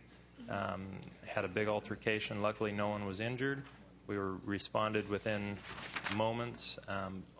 That incident was around a deal gone bad with tobacco that was brought in by a staff member. We have many instances with tobacco being brought in. We've had a couple with cell phones. Contraband sales and trafficking at our facility it's a huge problem, creates the violence, and with the illegal narcotics mixed with their psychotropic meds, it creates even more problems because the doctors aren't able to tell if they're baseline or if it's the meth or heroin that they're on. So, please, I vote. Jesus Gallegos, representing California State Law Enforcement Association and the California Association of Criminal Investigators. Been employed at Napa State Hospital since 2001. I started off as a hospital police officer, and I'm got promoted to investigations in 2007. I'm currently assigned to investigate criminal administrative investigations regarding employees at the facility. That would be including the psych techs, RNs, psychologists, and the occasional hospital police officer. One thing that we've noticed in our office is an increase in financial crimes where the employees are the victim or the suspects. Staff members have, in one incident that I'll describe, one staff member we had been watching for a while. We stopped her at the Sally Port and found her with approximately 8 packs of Bugler tobacco. Retail value for each package in the store is like $12 to $15. Once it's smuggled into the facility, you can be resold for $300 per package. Another incident that I'd like to describe is where a visitor arrived to meet a patient at the visitor center. This family member provided the package, smuggled it in across the table. Luckily, the officers were vigilant and saw this, ended the visit, searched the patient, found tobacco, and confiscated it. The visitor was just asked to leave, that's the ultimate thing that happened to the visit. Just the person cannot visit anymore, and for the staff member that was caught was just pretty much fired. The problem is that it doesn't stop staff members from bringing it in. The excuse that I'm given is it's not illegal. So what's the big deal? I can smoke it outside, so why can't why can't they smoke it here? They were allowed to have it before, why can't they have it now? So by criminalizing it, making it a misdemeanor, I believe that visitors and staff members will think twice before they try to smuggle in illegal contraband. And that's why I urge your vote and aye. Thank you for your time. Thank you very much. Are there other speakers in support? Are there speakers in opposition? Oh, your support. This is support. Oh, fine, thank you. I just wanted to say Corrine Weaver, social worker at Napa State Hospital, in support of this bill. Thank you. Zach Hatton, Chief Steward for AFSCME Local 2620 at Napa State Hospital. I'm in support of this bill. Joe Spezza, rehab therapist at Napa State Hospital. I urge your yes vote. I wholly support the bill. I'm Denise Nix, art therapist at Metropolitan State Hospital, and I urge you to support this bill. Adriel Reyes, social worker, Coalinga State Hospital, and I urge you to support this bill. Randy Cheek with SEA Local 1000, representing the nurses and other workers at the hospitals in support. Thank you. Are there others in support? Are there speakers in opposition to the bill? Margaret Johnson with Disability Rights California. I'm in that mushy category. A wobbler.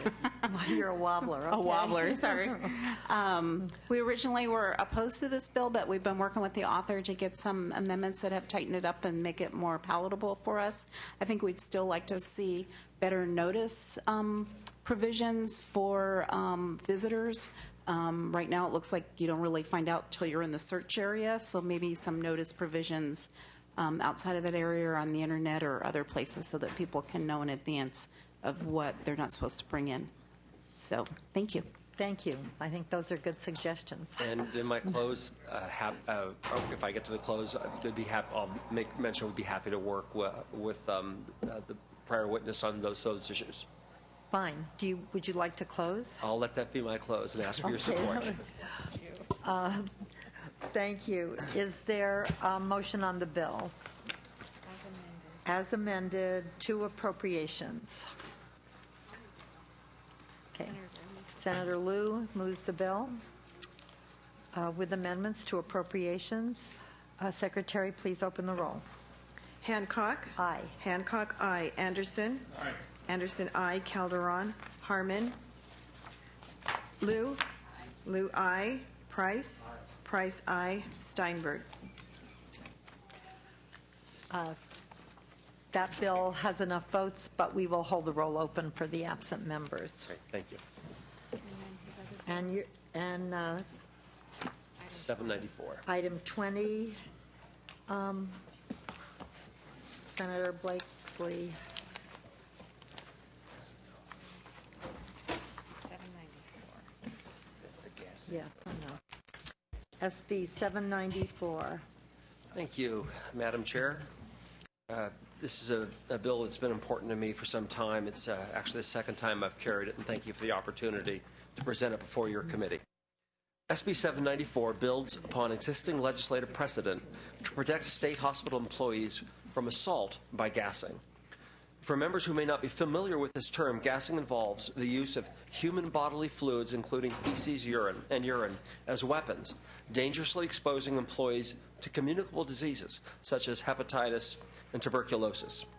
In 1997, the legislature overwhelmingly supported AB 955, which sought to protect corrections employees by making it a felony to gas peace officers. And in 1999, the legislature passed and extended these protections to those who work at the California Youth Authority. SB 794 further expands this protection to state employees at our state hospitals. I represent both a CDCR facility in the California Men's Colony and a Atascadero State Hospital. But under current law, the gassing of a correctional officer at California Men's Colony is a felony, but the same offender, when transferred just 20 miles away to Atascadero State Hospital, committing the same offense, is considered a misdemeanor and, to my knowledge, has never been prosecuted in San Luis Obispo. It's a matter of common sense that state workers who oversee the same dangerous population deserve the same protections against assault. The consequences of these vicious assaults should be consistently applied to all offenders, whether they are perpetrated on an employee in the prison, working with the youth authority, or the state hospital. Gassing, of course, is more than gross. It's a serious offense that presents a significant health risk to the employee and their family. For example, a hospital police officer that was gassed in Ash in 2009 had to undergo biannual tests and will do so for the next 7 years to make sure that his assailant's gassing attack has not infected him with a communicable disease. In addition, the officer must take precautions to protect his family from potentially contracting a fatal disease as well. We're facing a growing security crisis at our state hospitals, and it's making it increasingly difficult to provide a therapeutic setting in that environment. As reported by the LA Times, 20 years ago, about 80% of those in our state hospitals were civil commitments. Today, over 90% are there because they're forensic commitments. While the patient population has dramatically changed and become increasingly aggressive, our laws have not. SB 794 represents an opportunity for the legislature to make improvements in what is understood and documented as a statewide crisis in our hospital, and my local community has been demanding these changes for some years. SB 794 simply extends to state hospital employees the same protections against gassing currently afforded to our other state employees. I carried similar legislation that passed out of the Assembly Public Safety Committee last year on a unanimous 7-0 vote. SB 794 is co-sponsored by CSLEA and SEIU Local 1000. The bill is also supported by AFSCME, the Board of Vocational Nursing, and Psych Techs. I respectfully ask for your aye vote, and I want to thank Stephen Walters for coming up from the district, and Erica Ortina, who will be providing some testimony at your direction. All right. We will take testimony. I will point out this bill is ROCA. I will not be entertaining a motion on it today, but we like to hear testimony so that in the event we solve our prison overcrowding crisis, we can have policy options before us. So thank you, Madam I would Chair. ask people, in the interest of time, it's almost 1 o'clock. We've been here since 9 o'clock this morning, that you keep your testimony on point. Thank you, Madam Chair. I'm Kobe Pizzati with California Statewide Law Enforcement Association. We're the sponsors of this bill as well as last year's AB 2246. We brought 2246 last year out of an incident arising that Senator Blakeslee briefly touched on. And one of the officers that was gassed was Officer Brenda Moore. He spoke about, Senator Blakeslee spoke about Brenda Moore's partner, and she would have liked to have been here today, but due to short staffing problems and conflicts in scheduling, she was unable to make it. She sent me a letter for me to read briefly to you. It's just one page. It says, on May 28th, 2009, at 23:57 hours, I responded to a housing unit with another officer who had been dispatched to assist with a patient who was threatening staff. Upon arrival, we spoke with staff who informed us that the patient had threatened to hurt the staff if he did not see a doctor immediately. Staff informed us that the patient could not see the doctor after hours unless there was an emergency or if the patient was assaulted. My partner and I attempted to speak with the patient, but he would not communicate with us. My partner told the patient that he could be placed in sick call and the doctor would see him first thing in the morning. My partner asked if he understood or had any questions. At the time, the patient threw a cup of urine towards my partner and I. The patient had obviously planned this battery by urinating in a drinking cup and placing right next to his bed. The patient remained calm the whole time. He planned to throw the urine on staff in order to receive a guaranteed visit from the doctor. The patient got what he wanted and manipulated the system to get it. We were covered in human waste and will endure years of blood work to determine if we've contracted any diseases. The urine splattered all over my partner's torso area and covered my face. My partner was much taller at the time. The urine got into my eyes and my mouth, not to mention in my hair and on my uniform. My partner and I immediately attempted to decontaminate with water and wonder about the future of our health. I have children at home who I need to provide for. Dealing with criminals is bad enough, but when they manipulate the system at our personal expense, it is unfair and should not be tolerated. The patient involved in this incident only had his behavior reinforced when he attacked us with his bodily fluids and got exactly what he wanted. He was not punished in any way whatsoever. We were courteous and respectful of his feelings, and he threw urine on us. He is a true criminal who knows how to manipulate the system to get what he wants and doesn't care what he has to do or who he has to hurt in the process. The only way to stop this behavior is to ensure individuals who commit assaultive acts against others pay for their crimes. I went home that day and told my family what happened to me. I had to take my clothes off and throw in the garbage, throw my boots in the garbage, as leather is not washable. I was very upset and concerned for my future health. My family members attempted to console me, but I had to back away from them because I didn't want them touching me. I felt disgusting.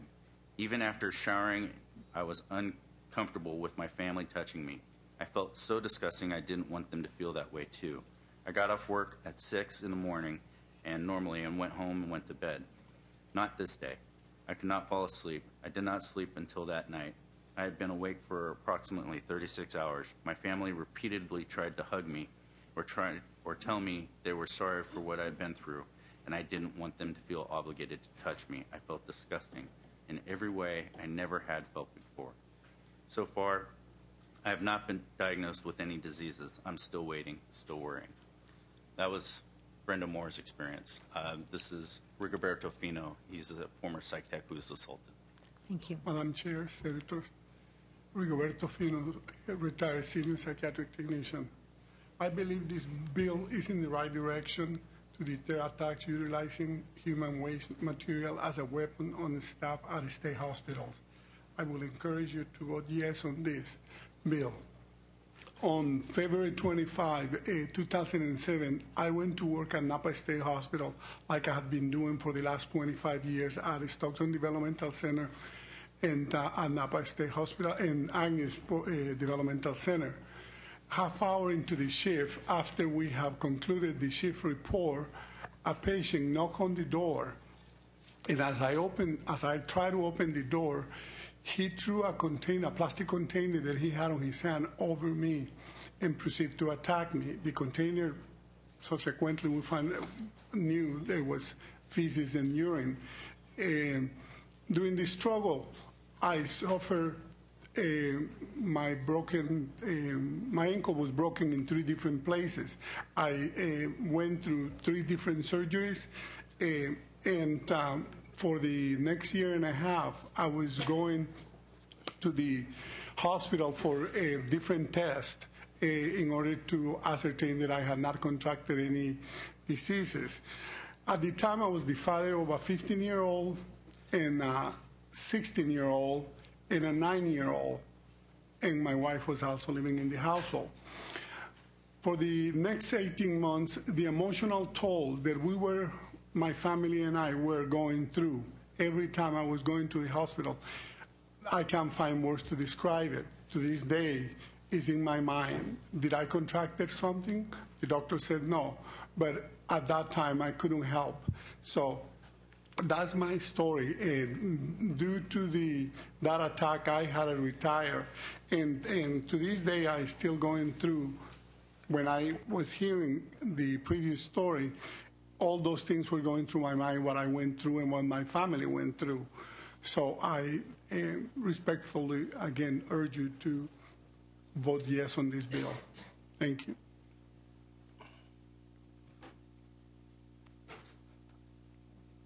Yes, my name's Ken Mertz with the California Association of Psychiatric Technicians. 10 years ago, our organization would not support this bill. But as Senator Blakeslee said, there's been such a change in the population, and a lot of those folks are coming from prisons and jails, and they have learned behaviors. And one of those learned behaviors is how to gas people. Now, when they categorize behaviors of the patients, they categorize it as, is it a psychotic episode? Was it impulsive? Or is it planned and predatory? We feel that gassing is a planned and predatory behavior that is learned. gassing of a DMH employee is premeditated. That patient plans this. They find a container, they put body fluid in the container, and they wait for that opportunity to put it and throw it on the staff. Now, it has been said that one is insane if he does not understand the difference between right or wrong. We feel in those minority cases that the individual that commits these acts against the employees knows what they're doing, and there should be some form of punishment for that deliberate act. And we ask for your support of this bill. Good afternoon, Senator. My name is John Vertito. I'm president of the California Board of Vocational Nurses and Psychiatric Technicians. We're supporting the senator's bill. On a personal note, I was instructor of nursing for 10 years, or over 10 years. We had a mental health and correctional unit of our education that we sent our nurses, our student nurses, into these facilities for training. During the case of my 10-year career, we actually had 3 cases of student nurses going in to assist prisoners or patients that request assistance, and they went in and were assaulted by these people. They were not employees, they were students, and as a result of some of these cases, we had at least 2 of the students withdraw from the program and not enter the healthcare field that were very promising in their careers. Thank you. Good afternoon, Madam Chair. Thank you so much for the privilege of being here today. My name is Dr. Erica Wartina. I am here today as a physician, as a civil servant who practices. A little bit closer. Yeah. Thank you. My name is Dr. Erica Wartina. I am here today as a physician who practices psychiatry as a civil servant in District 15. I also have stories of colleagues who have experienced some of the things has been testified to today. I also agree with Ken in that there are persons who are committed to our hospitals who can, in a predatory manner, commit these assaults. I believe that the patient population has changed. There are persons at Atascadero State Hospital, where I practice, who are inmates as well as patients. And there's this blurred line a little bit when it comes to someone, an inmate or a patient, and what does that have to do with intent. There are certainly many ways to stigmatize persons who have mental illness, and we don't need another law to do that. However, there are persons who are diagnosed with mental illness who can intentionally commit a crime. And there are persons, for example, in the 1370 population right now, who can be diagnosed with what is called malingering. And malingering means to intentionally feign behaviors in order to achieve a secondary gain.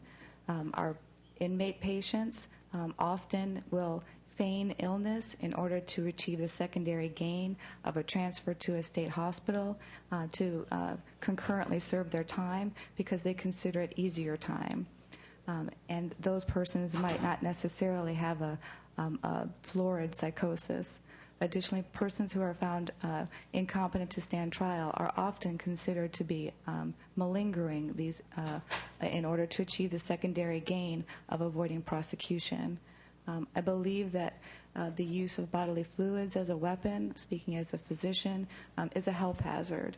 And some of these persons who must serially undergo testing in order to see if they've contracted an illness is part of managing that health risk. And I do believe and support this bill. Also, I would like to say that as professionals, we are at Atascadero assaulted on a daily basis. And not everyone who is assaulted chooses to prosecute. We are there as mental health professionals to care for persons with an illness, and we can tell the difference between intent and something that occurs when someone's voices tell them to do something. And so not everyone that gets gassed is going to get prosecuted because there are staff members who can discern the difference.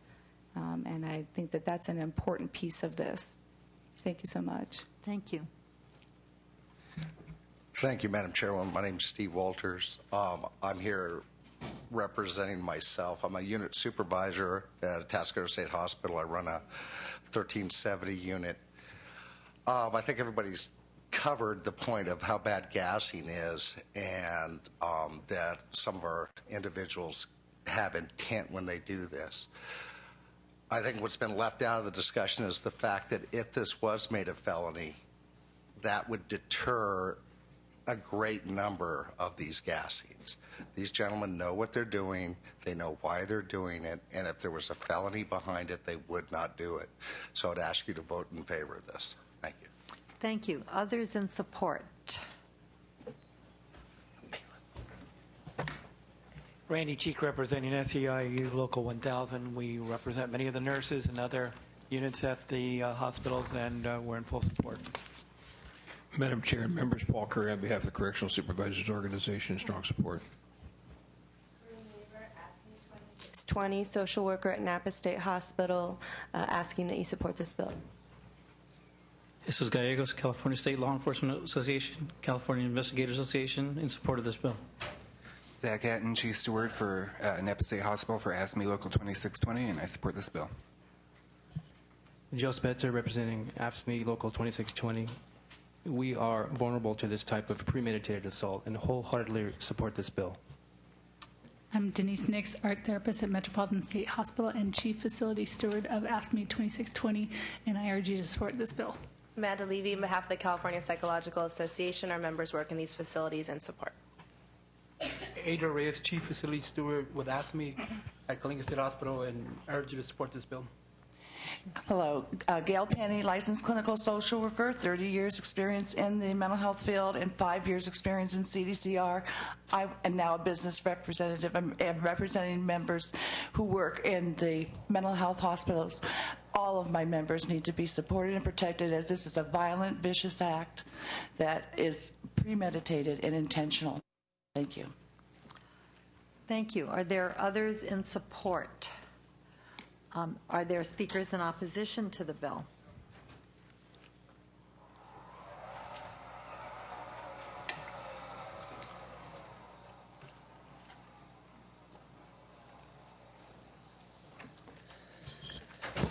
Kelly Green with the California Nurses Association. And as previously stated, for CNA, the issue of safety and security in hospitals is a paramount one for us. However, as heinous as an act that gassing is, we regrettably must oppose this measure. CNA opposes measures that increase criminal penalties against patients, especially when the patients are in question or are in need of mental health treatment. Again, CNA opposes the provisions of this bill. We believe that they lead to the erosion of basic protections afforded by current law to those who are deemed mentally incompetent and who are committed by courts to state hospitals for treatment and rehabilitation. Imposing criminal penalties against those committed, it does questionably assume the premeditation by the patient, and further, upon many discussions with our psychiatric nurses within our organization, we are of the opinion that if gassing is a common occurrence in a facility, that it may be a sign that the therapeutic environment within the facility does need to be improved. It's such a raw behavior, and that it could be indicative of larger problems within the facility and the therapeutic environment within. Lastly, transferring patients to prisons or jails is not a preventive measure. It likely will not lead to the overall safety and security within the state hospitals to the extent needed. We do urge lawmakers to focus on violence prevention and ensuring that facilities in the state are taking the proper steps to create safe and secure environments for patients. This is particularly important in psychiatric settings, which do have disproportionately high rates of violence. And so with that, we must oppose this measure and ask for your no vote. Thank you. Thank you. Margaret Johnson with Disability Rights California. We also oppose this bill.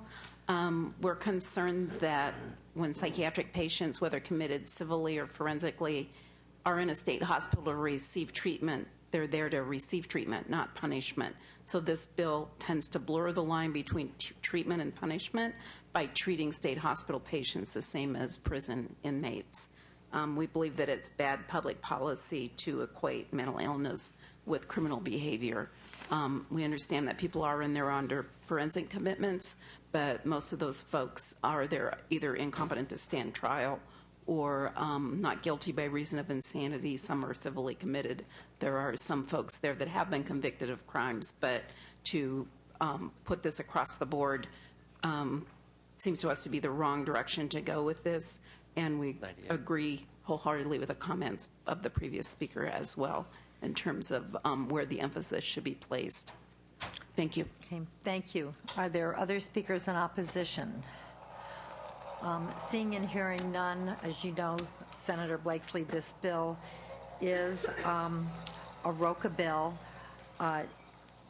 We will not recognize a motion on your bill today. If you would like it set for vote only at some time later in the session, we're happy to do that.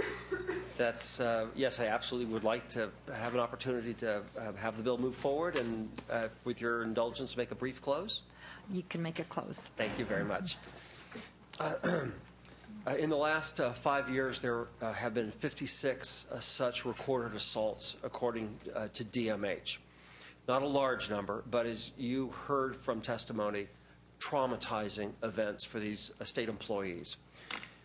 Our professionals are telling us the vast majority of these are planned, premeditated, and if they were treated in the mental health system the same way they were in the other settings, very likely many of these would not occur.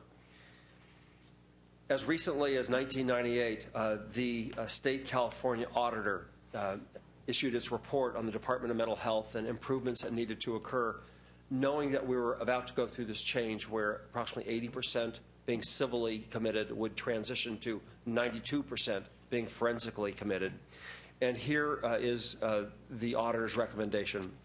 Finally, to protect staff and the public from potential assaults by patients, the department should seek legislative change to make certain patient acts a felony. Specifically, any forensic patient who escapes or assaults any staff may be charged with a felony. This is a problem that's been anticipated for some years, given the change in the population. It is time for our laws to reflect the reality in our state hospitals.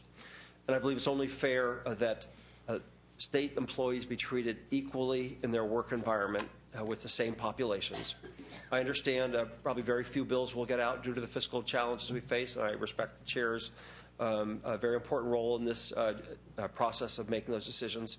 I would hope that this might be one of the few that would merit extra consideration, given the ability to protect state employees, the small cost because the rare incidence of its having to be used, and its ability to change behavior and protect state employees. Thank you very much. Thank you. That bill is, as I said, a ROCA bill, and it is my hope that we will at some point not have to cut $12.5 billion out of the state budget, and think about what that would do to all these public facilities that we count on. Senator Gaines is here. Welcome to the committee, Senator. This is item 22.